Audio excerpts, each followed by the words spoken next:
Bulutoğlu yelkenimi salmadım. Sanma burada derinlere dalmadım. Bugün senden elektrik almadım. Kablosu kırılmış fiş gibisin. Aşık fiş gibisin. Kurban fiş gibisin. Öyle dedi ya ben Bugün senden elektrik almadım. Kablosu kırılmış fiş gibisiniz. Aşık fiş gibisiniz. Kurban fiş gibisiniz. aslında ben ismimi kullanarak mahlasımı bitirmiştim ama bana bir kıta yine doğdu.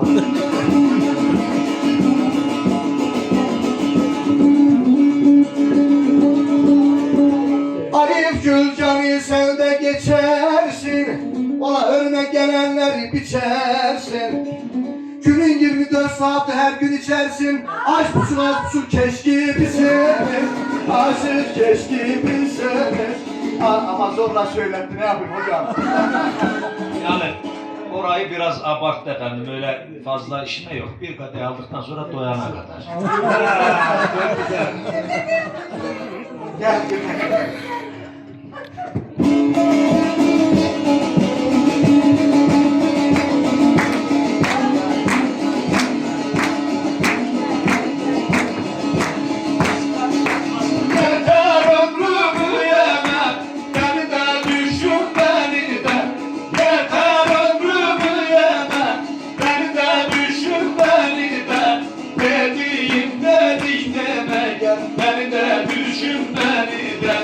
Beni de düşün beni de var.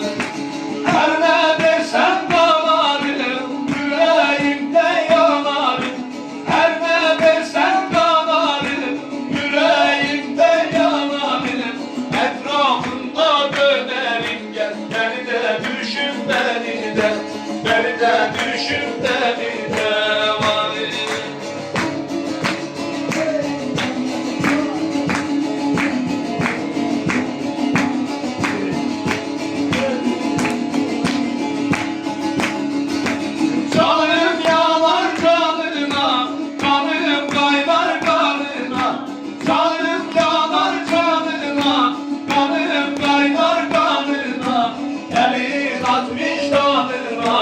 Beni de düşün beni de. Çok komik oturmuş. Beni de düşün beni de.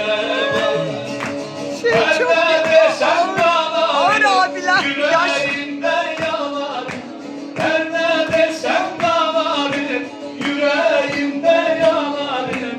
Etrafında dönerim gel, beni de düşün